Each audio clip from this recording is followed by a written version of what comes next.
Welcome to Writing in the Shadows, where we take your novel out of the shadows and into the light. I'm Alexis Arajema, but you can call me Lex. I'm a 2-time Emmy Award-winning filmmaker and also an author. I made this free online course, Writing in the Shadows, because I spent years stumbling around in the dark trying to figure out how to write a great book. And then I spent even longer trying to get an agent to say yes. But my time spent writing in the shadows paid off. I got an offer from my ideal agent, and we're going to pitch my debut, The Shadowcaster, to editors at publishing houses next year.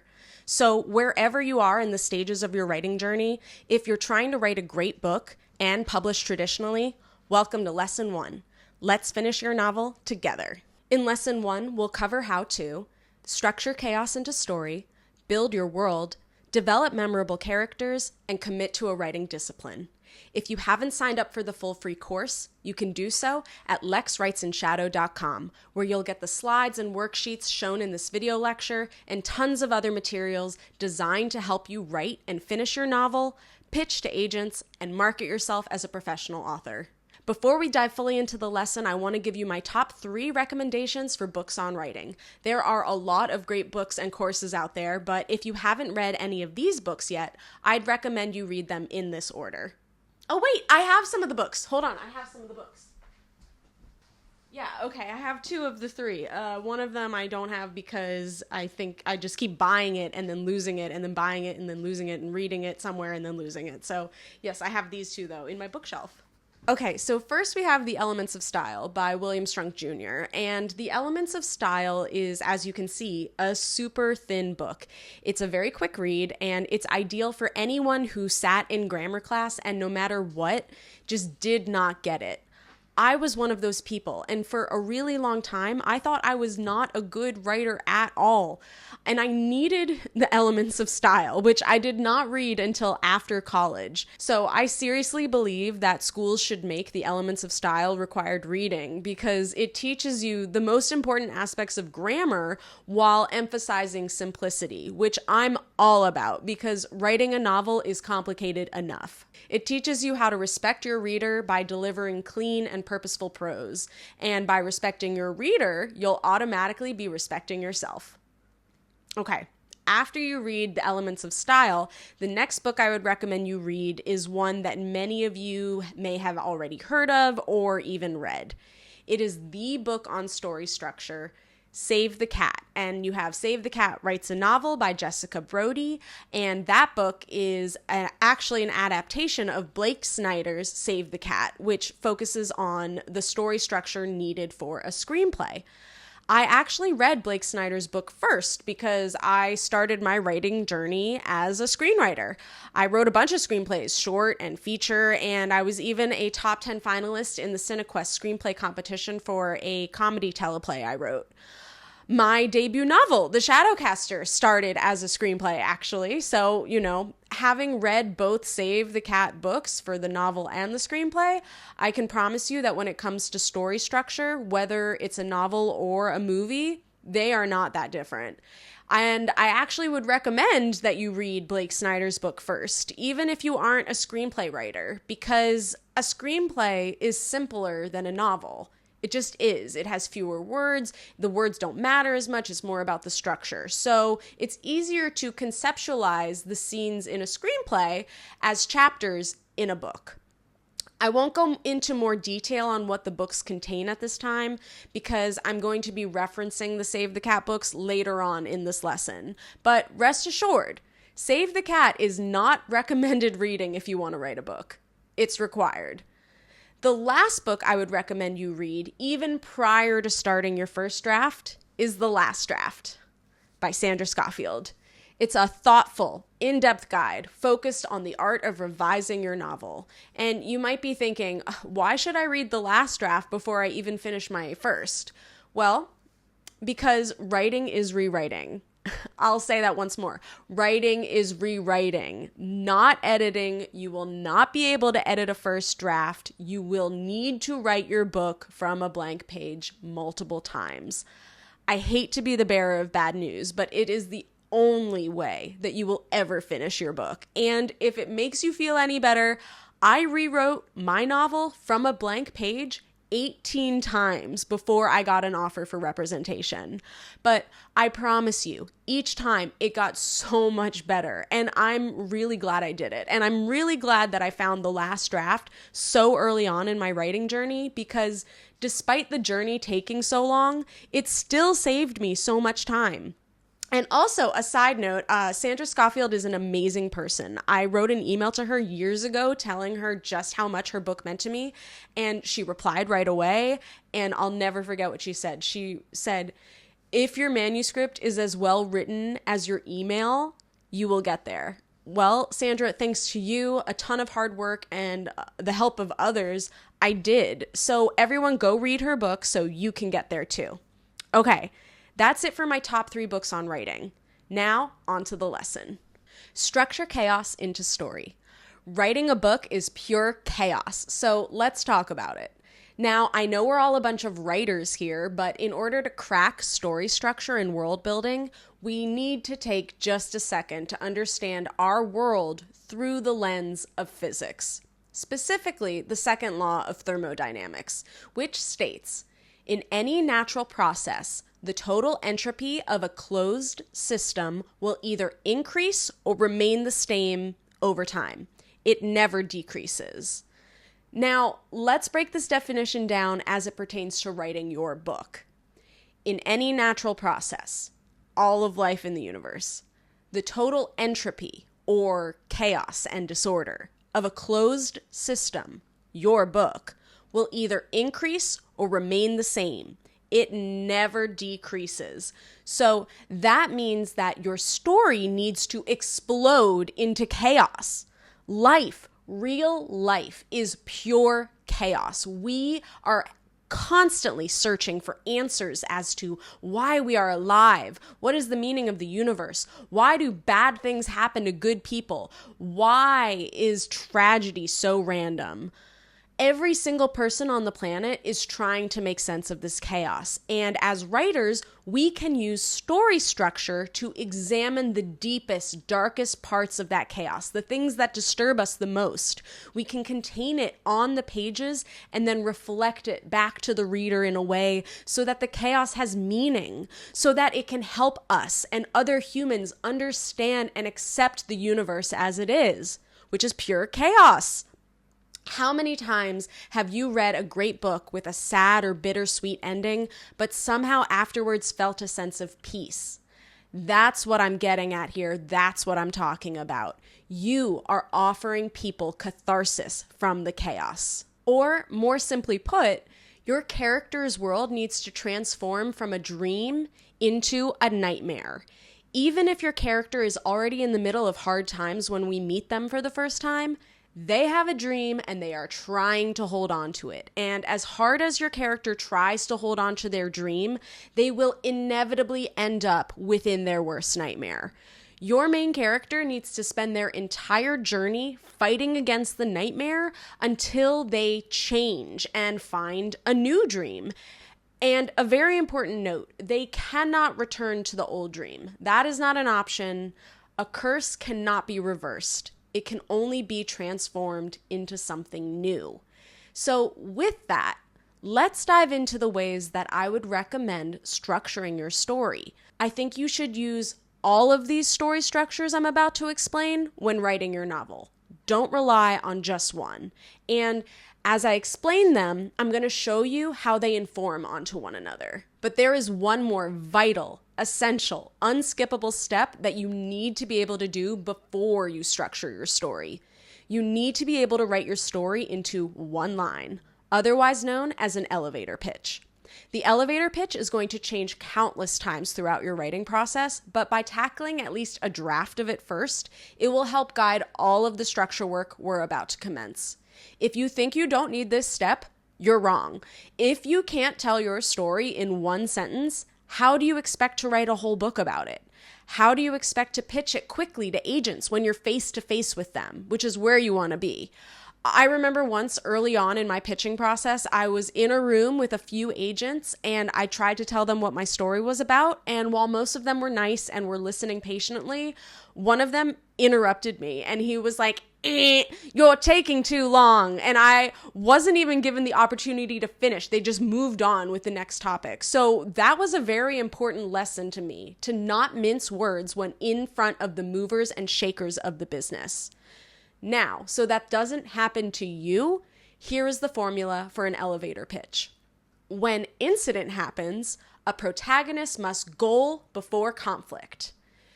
You can switch the elements around, but they all need to be included in this one line. So as an example, for my novel, The Shadowcaster, my current elevator pitch is, when the coastal people of Cooney are imprisoned by their own nation's capital, a lone fisherman's daughter discovers her shadow is the key to an ancient power that could save them all, if she's willing to destroy the bond that's defined her entire life. As I mentioned, this might continue to change as I write it, but you can see how it maps on perfectly to the formula, and this took a lot of rewrites for me to get here. My incident is the coastal people of Cooney being imprisoned by their own nation's capital. My protagonist is a lone fisherman's daughter. My goal is for her to save her people, a classic one, and my conflict is her having to destroy the bond with her magical shadow that has defined her life. She has to evolve into something new. It's just obvious from that line, and we tell you in that line what it's going to be. I've provided a PDF in the course materials that will help you practice writing your own elevator pitches. So be sure to do this before starting to structure out your own story. Now, on to the moment you've all been waiting for, turning chaos into structure. I like to start with the 3-act structure because it's the simplest and the oldest. The ancient Greeks and oral storytellers from long ago utilized the 3-act structure. So in some ways, the 3-act structure is a tale as old as time. The 3-act structure is also exceptionally good at mapping your road to chaos as you transition from your dream into a nightmare and then into a new dream. Act 1 is holding on to the old dream and being flung into the nightmare. Act 2 is fighting against and living in the nightmare. And Act 3 is the acceptance of the nightmare and the pursuit of the new dream. Now, I'm going to do something crazy here, and I'm going to draw a line through Act 2 and turn it into Act 2 Part A and Act 2 Part B. This is a technique that is used often in screenplay writing, but it works for novels too. Now, this doesn't mean we have 4 acts. It is still 3 acts with the same amount of time dedicated to each act. But this line is where your story's midpoint happens, and this line is the part of your story where your character needs to be flung full force into their worst nightmare. Okay, so now we understand the 3-act structure, and while this is helpful, I know at least for me, this is where I always felt I needed more guidance. It's kind of vague what should happen within each act of the 3-act structure, but luckily there's the monomyth, also known as the hero's journey, codified by Joseph Campbell. This can help inform all of the beats that need to happen within the 3-act structure. In Act 1, you have your ordinary life, the call to adventure, a refusal to the call, meeting the mentor, and your crossing of the first threshold. The ordinary life is exactly what it sounds like. You need to set up the current normal that your characters live in within their world. What is the setting? Who is your protagonist? What is their outlook on life? Then something happens that calls them to adventure, like an ancient artifact is uncovered, or a beloved family member dies, or a war breaks out. Now, because your character is fighting hard against the chaos that is starting to unfold in their life, they are going to try and refuse the call. They are going to try to resist the call any way they can and try desperately to hold on to the ordinary life. You need to put that on the page. It's usually around this time in Act 1 that your main character or main characters, when they're refusing the call, are going to be introduced to a mentor figure who gives them a fresh perspective or some new information that emboldens them. I also find that you can meet the mentor in your second act, so put your mentor figure wherever works best for you, but no matter what, by the end of Act 1, Whether your protagonist likes it or not, all of the tension that you've been building up to in this moment is going to force them to cross over the first threshold, to start their journey, to answer the call to adventure. So I've come up with an example story to show how this would work, because I can't give you all the beats to my book, The Shadowcaster. That would be major spoilers. So my fake story is called Billy Goes to War. And in Act 1, we will employ all of these beats to work like so. Billy is a boy who lives in a cottage by the sea with his family, the ordinary life. One day, a war breaks out between his country and the neighboring country, and so the military asks young men and women to enlist. That is the call to adventure. Billy doesn't want to go to war. He's afraid to die in a battle. He wants to stay with his family. He doesn't want to leave his dog. He needs to work the land and provide food to his village. He feels like that's where he's most useful. So he is refusing the call. Then, however, he meets a commander passing through who shares his perspective on the war with Billy. This could be a positive or a negative experience for Billy, but whatever the mentor says, it should reflect what you think about war, what your central theme is for this book, and the foreshadowing of what type of journey Billy is going to go on. That's the mentor. Whether the mentor is involved in this moment or not, you need to have, at this point, posed your thematic question, which needs to be structured like this. Do you negative choice or do you positive choice? For example, do you fall prey to your dark side, or do you accept your darkness and find balance? Now, after your thematic question is posed, you'll continue with the story structure by crossing the first threshold with an inciting incident. All of a sudden, the neighboring country's army comes barreling through the seaside village and takes Billy's family as prisoners of war. They kill his dog, and they burn his crops and village to the ground. This inciting incident thrusts Billy to answer the call that he was refusing before, because he literally has nothing left. His life is chaos. So what does he do? He joins the army in hopes that he can rescue his family. This is his crossing of the first threshold. Now, in Act 2, Part A, your character is faced with new tests, meets new allies, and learns of new enemies. During this time, you need to turn up the heat, which you've already been doing this whole time, and you need to raise your stakes even more to keep your readers engaged. This rising tension leads to where your main character crosses the second threshold, and they enter the cave. Their worst nightmare come to life. So let's break this down as it pertains to Billy's story. After crossing the first threshold, Billy has joined the army. He starts basic training, and it's harder than he ever imagined. New tests. During training, Billy meets his fellow soldiers who have also been forced by the chaos to fight in this war. New allies. He meets his commanders who are super hard on him in ways that seem unfair, one of whom is the mentor from before. They talk about how evil the other country's army is. New enemies. The commanders and the enemy soldiers can both be enemies to Billy. They can also both be allies in different ways. There's a lot you can play with. All of these trials, friends, and foes, however, are meant to test Billy's skills and help his character grow and prepare him for what comes next, the crossing of the second threshold. So just when Billy might be getting the handle on this new normal of boot camp, Billy's commander informs him and the other recruits that they're going to invade the neighboring country at dawn. And suddenly, Billy's greatest fear has come true. He has to fight in a battle where he might die. This is where Billy is thrust across the second threshold into Act 2, Part B.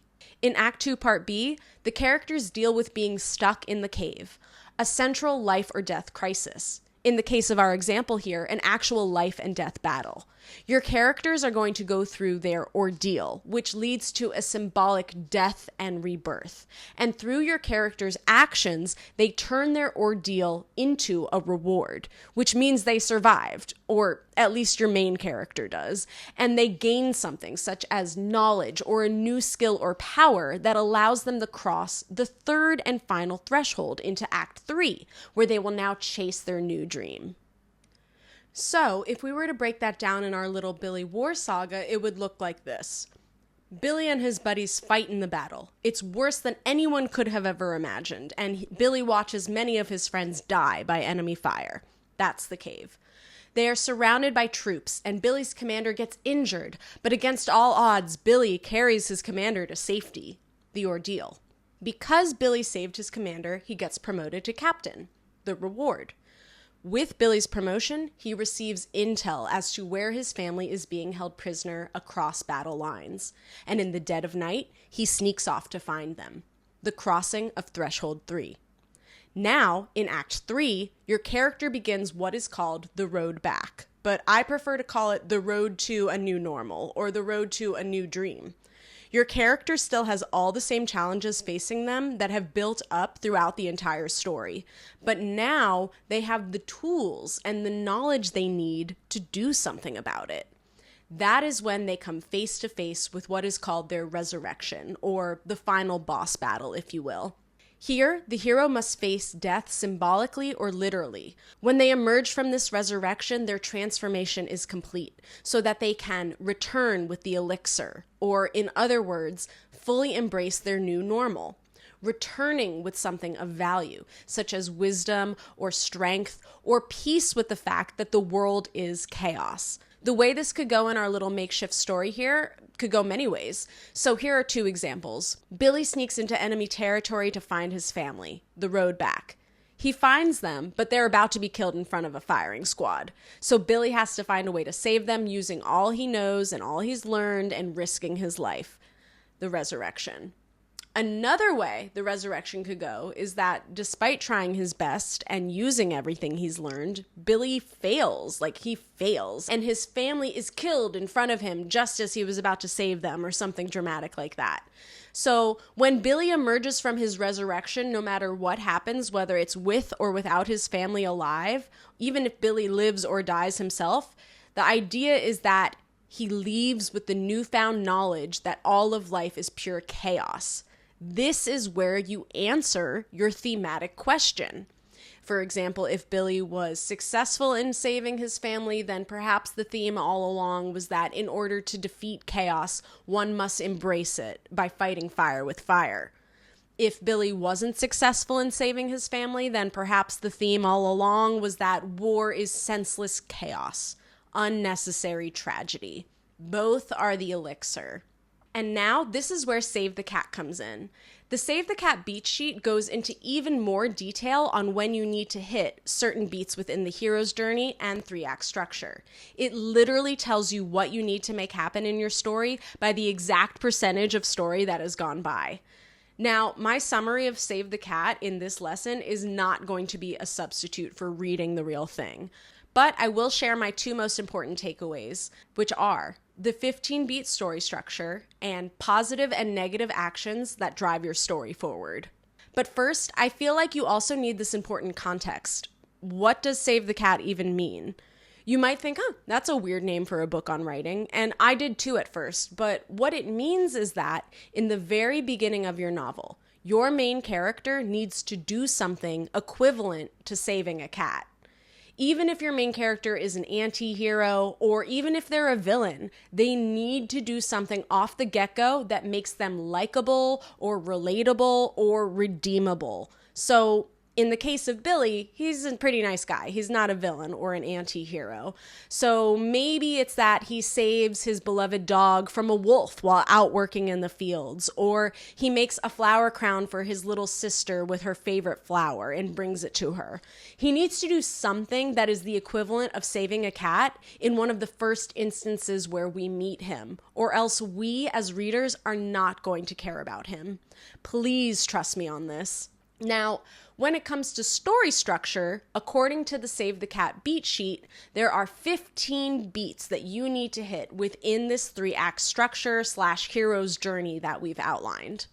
Within Act 1, which is known as the setup, you'll have beat number 1, your opening image. You have to have a strong opening image. The first sentence, paragraph, page of your novel has to paint a vivid image. It's a snapshot of the protagonist's life before the story really begins, and it shows what's missing or what's broken. This is the first page or first 1% of your book.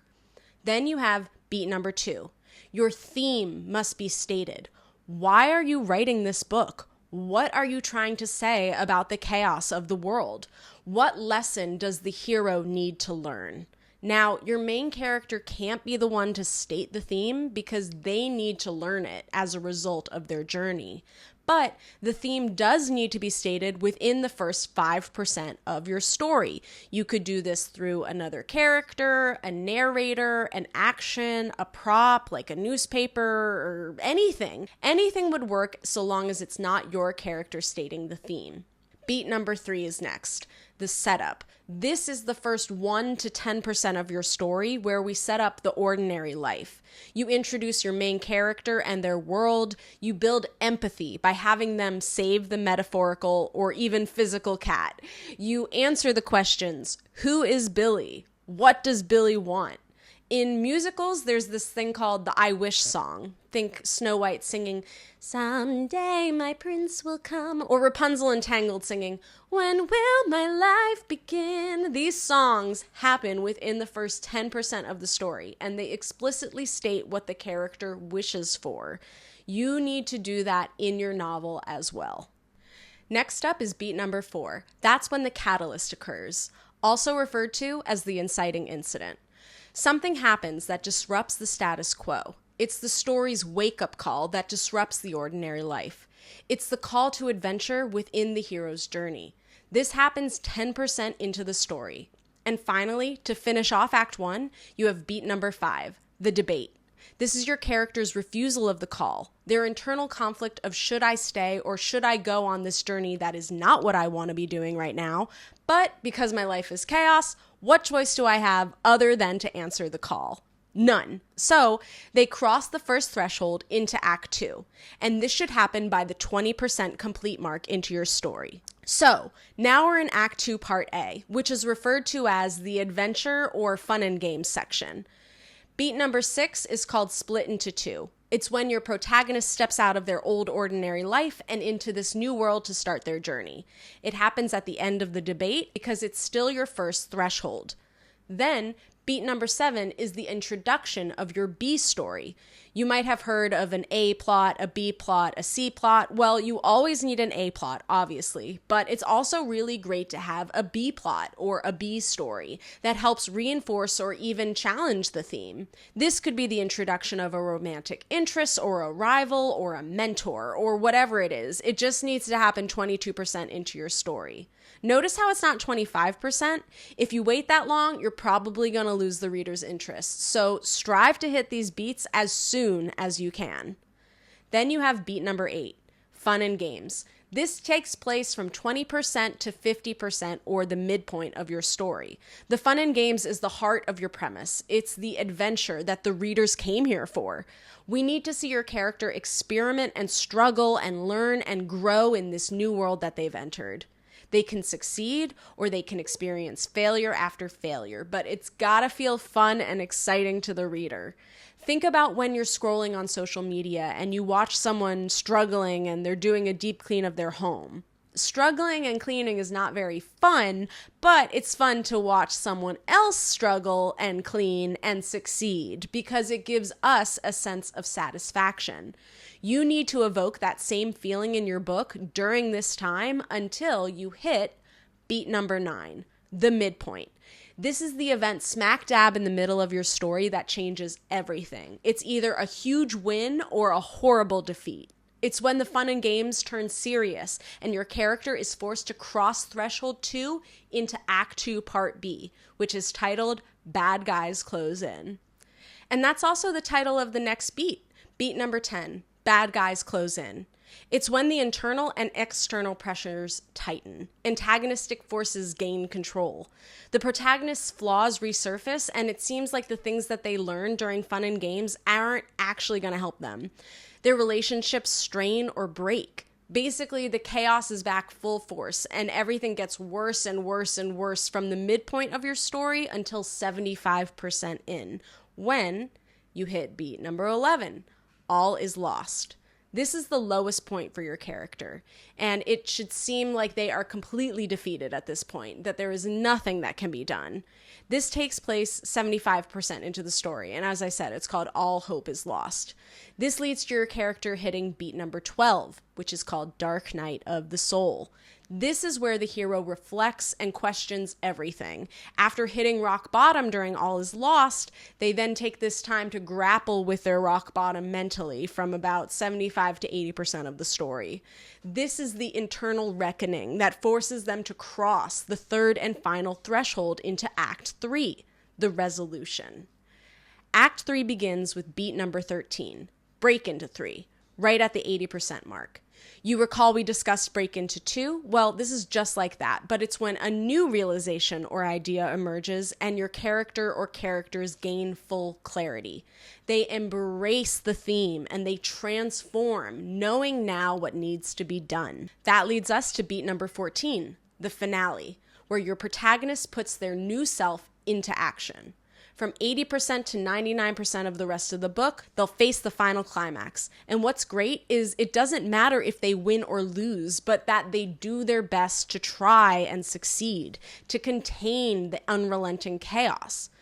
At this time, the subplots will wrap up as well, and the old world order will die, and the new world order will begin, which leads us to our last beat, number 15, the closing image. This is what happens at 99 to 100% of your story. It should be some sort of poetic reflection of your opening image, showing how much has changed with an emotionally satisfying close. I once heard a mentor of mine say that you need to surprise your reader in a satisfying way, and I love that. You do need to do that, not only at the end of your story, but throughout the entire thing. The other piece of the Save the Cat story structure that is probably one of the techniques that has helped me the most is this idea of positive and negative actions and reactions. Every single scene you write has to either have a positive or a negative action or reaction. So simply put, every scene, something good or bad has to happen. Something has to be added or taken away. It can't be neutral, or else there's no point in that scene being in your book. Some examples of positive actions and reactions could be: a new character enters the scene, an artifact is found, your protagonist does something that's a major or even a minor win for their goal. Some examples of negative actions and reactions could be: a character leaves, an artifact is lost, your protagonist does something bad or fails. You can also use double negatives or double positives for extra emphasis, even triple negatives or triple positives. You can even have both a positive and a negative reaction in a scene or a chapter. The plus and the minuses are there for you to use. There are so many ways that you can write all these out, and I actually like to use what I call the South Park method to help me with this. Whether you like the show or not, the creators of South Park are master storytellers. They are, because they've mastered this positive and negative reaction technique. There's actually a viral video of Trey Parker giving this lecture to students, but I'll just repeat it here. You never want to be telling a story and say something happens and then something else happens and then. You want it to be but then or therefore. So, for example, your story is moving along, but then this happens, and therefore this happens, but then this happens, so therefore this happens. It keeps it so much more interesting, and you can vary it up between the positives and the negatives and also combine them. So I know this is a lot. This is like years of classes, books, and self-study that I've tried to pour into this lecture, and we still have a lot more to cover. So feel free to rewatch this video whenever you want. This is a cyclic journey of self-improvement that we're all on together. The last thing I'll recommend when it comes to plotting out your structure is to use note cards. You can move them around, throw them out, tear them up. They're really useful when it comes to showing the positive and negative actions and reactions as well. Please free yourself from the computer when it comes to structuring your story and use note cards. If you don't have note cards, I also use a technique of handwriting the structure outline in a notebook over and over. I write all the beats out and then I indicate if there's a positive or a negative action or reaction. And whenever I get to a point where I think, oh, that won't work, I turn the page and I start over until I get a full outline that I'm actually happy with. And I often flip back and forth between the pages to see what I wrote and then steal the bits that I like the most and then put them into my next draft, and I just turn the page over and over. So don't be afraid to cross out items. Don't be afraid to use arrows to point. Don't be afraid to rip out the pages, or else you'll be ripping your hair out. I provide some PDFs for all these techniques and story structures that we've covered in my free course. If you aren't signed up yet for the full course, you can do so for free on my website, lexwritesinshadow.com, and everything will get sent to your inbox. All right, let's move on to the next sections, which I promise are going to be much shorter. Build your world. Where am I is one of the first things an agent or reader will wonder when reading your novel. Books allow readers to escape from their real world and fantasize about somewhere else. You can have a positive world, which includes being rich, having an exciting job, living in the past or the future, leading a glamorous life, solving murders, flirting and falling in love, or catching a bad guy. Or you can have a negative world, which gives your reader permission to fantasize about breaking societal norms, such as giving someone permission to kill another person, giving someone permission to use a weapon or do drugs, or permission to die. This new place where they can do these things is the world of your novel, and so many novice writers overlook this, myself included. During my second query round that I ever did, I got a manuscript request from a top agent, and I thought to myself, this is it. I've done it. But she replied, and unlike so many agents, she actually gave me a full page of feedback. The feedback she gave me was that she didn't understand the setting. She couldn't tell if we were in Europe or the Caribbean or California. And I remember reading her feedback and thinking to myself, no, it's a tropical paradise by the sea. How is that not clear? But when I read my book again, I realized she was right. I hadn't put the setting adequately onto the page. The best advice I ever got when it came to world building is from someone who was just a few years older than me. He was a writer for the show Billions, and he said that you should do an entire pass on your novel or screenplay while thinking about the setting as a main character. And let me tell you, when I did this, it changed everything. Your world is a character, so treat it like a character.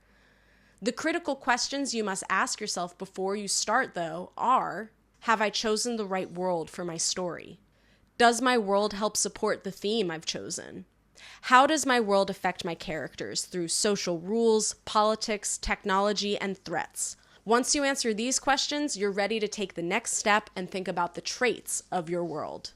The traits of your world include visual traits, action traits, and rules. All three of these traits need to be connected. So, for example, in the Hunger Games, you have the visual trait of the reaping. Everyone is gathered round into a big spectacle. The action trait is that 2 names are going to be selected at random from each district. And the rule is that whoever is selected will need to go take part in the Hunger Games. I've provided some PDFs to help you flesh out your world in this course. Just sign up for free if you haven't yet at my website, lexwritesinshadow.com, and everything will be sent directly to your inbox. The last piece of advice on world building that I'd like to share with you is something that I learned at a panel, which was funnily enough entitled, Anime Exploded My Brain with Science. The panelist said that in order to create a great world, you only get one lie. So that means that everything about your world has to be the same as our own, with the exception of the one big lie that you get to tell.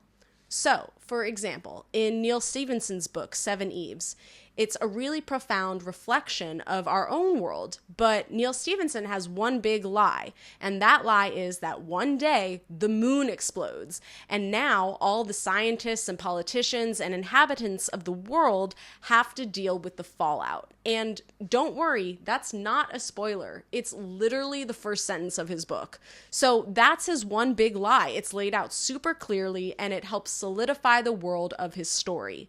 Now, I've asked many writers what they think of this one lie rule, and they're always surprised by it, and they're unsure.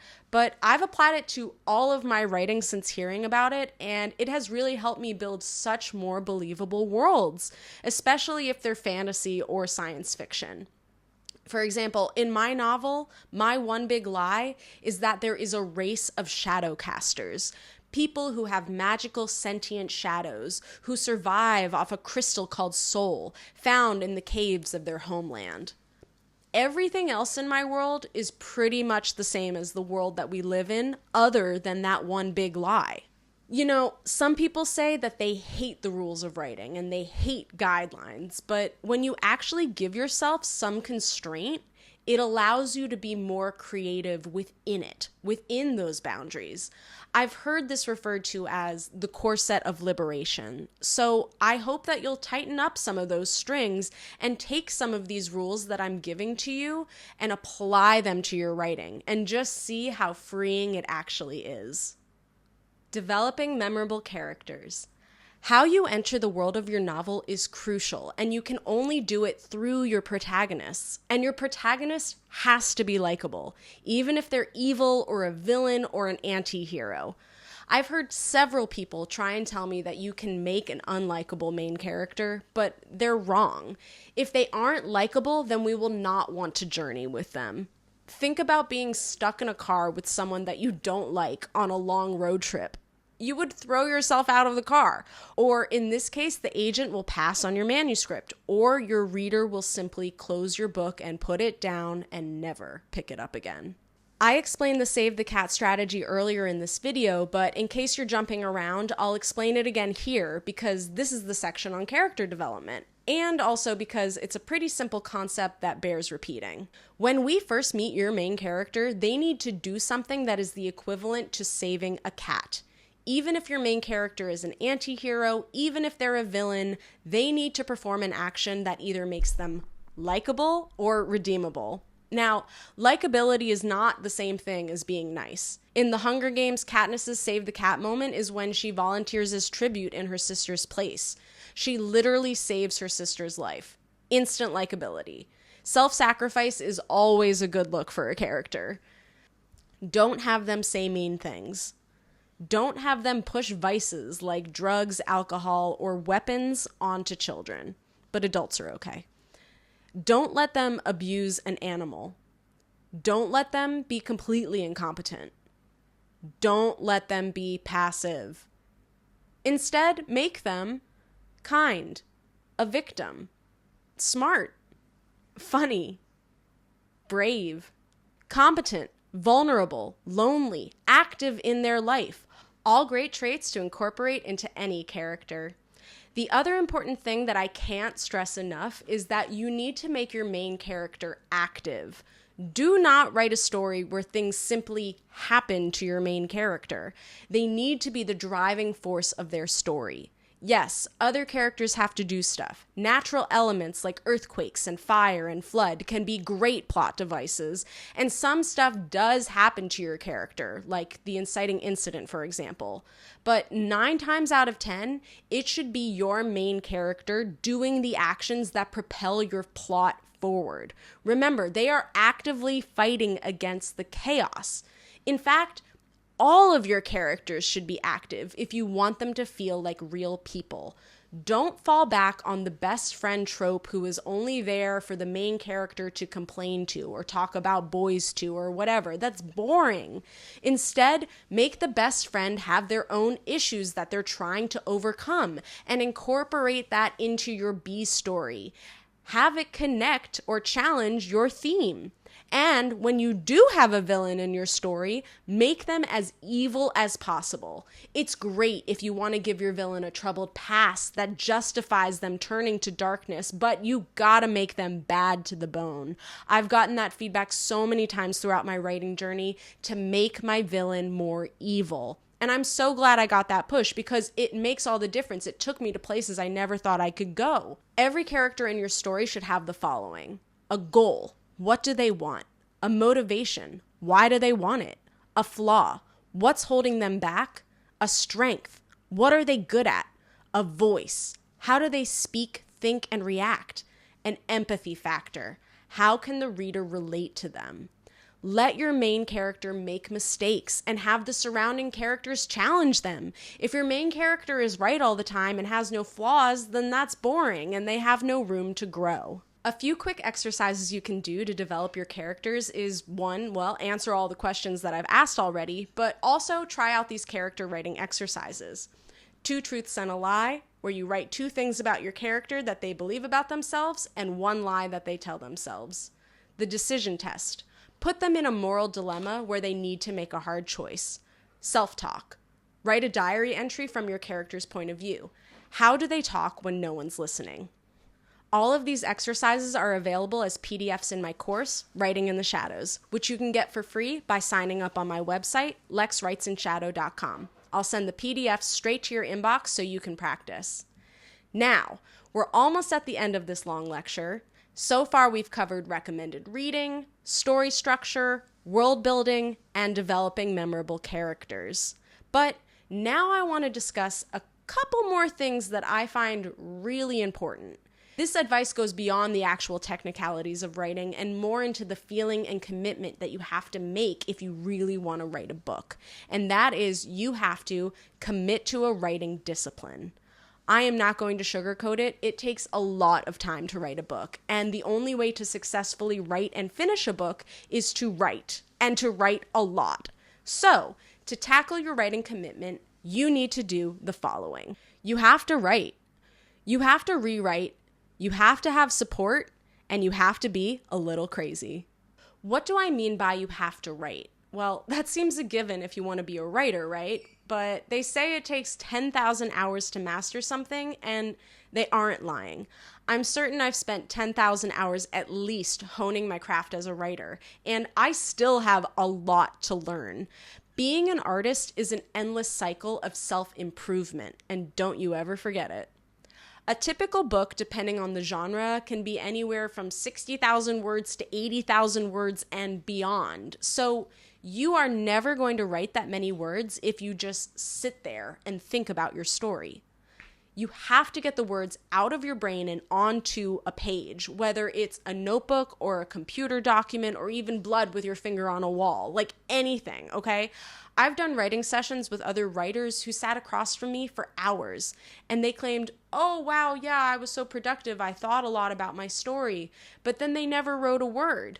Meanwhile, during that same session, I also thought a lot about my story, but I wrote a log line or an elevator pitch. I wrote my story structure outline, or I free wrote, or I wrote 1,000, 2,000, 3,000 words. So stop thinking so much and just write.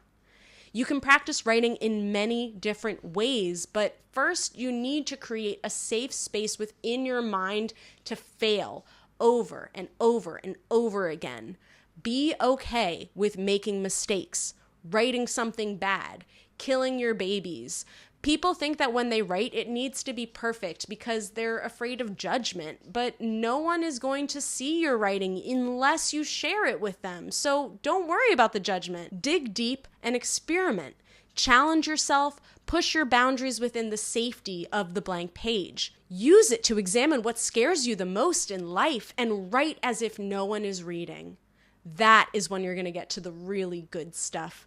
Give yourself permission to write poorly because only by writing a lot of crap will you actually start to write something good. Here are some ways you can challenge yourself to write a lot. National Novel Writing Month, NaNoWriMo, is a yearly sprint that writers like to use to try and write a draft of their book in a month.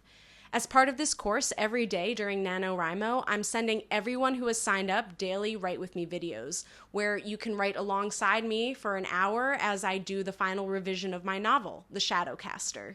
If you haven't signed up to receive those async videos for free yet, you can do so at lexwritesinshadow.com. The first time you write a draft, it's called the vomit draft. This is a first draft where you metaphorically vomit up your book onto the page.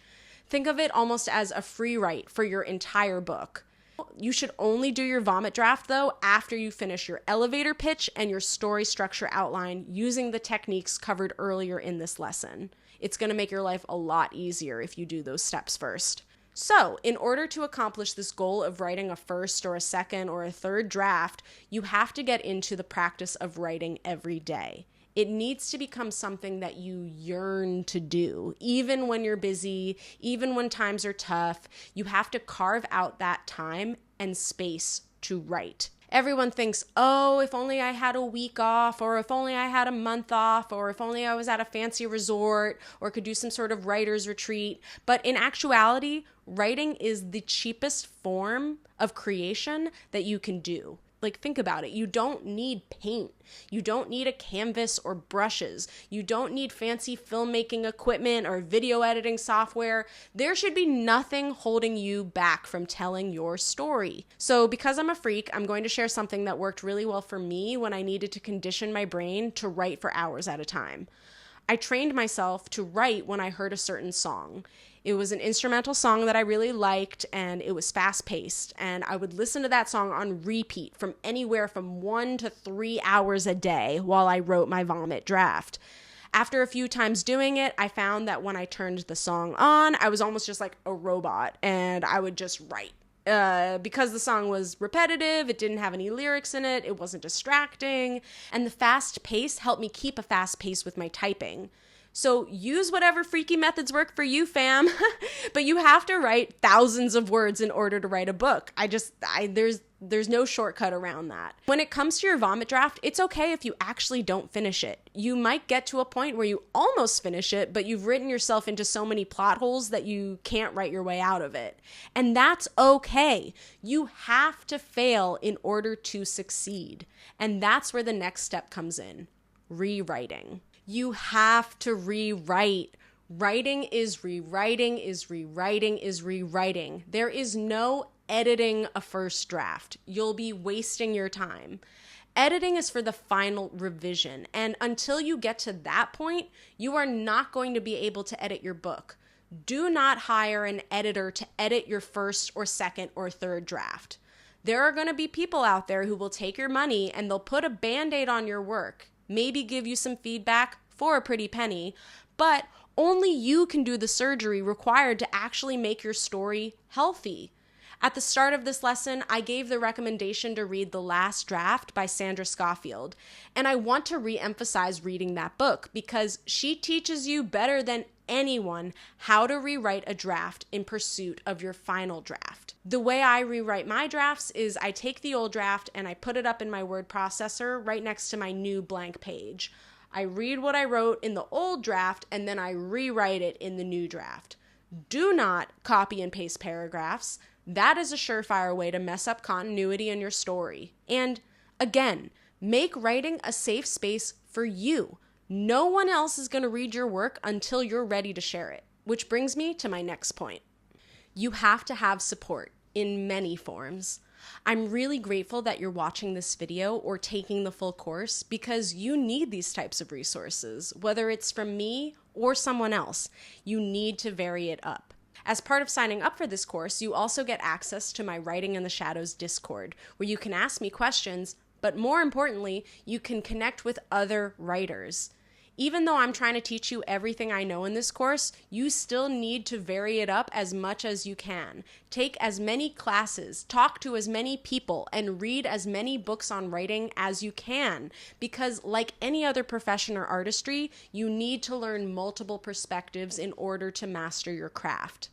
But also on top of that, you need to make a living.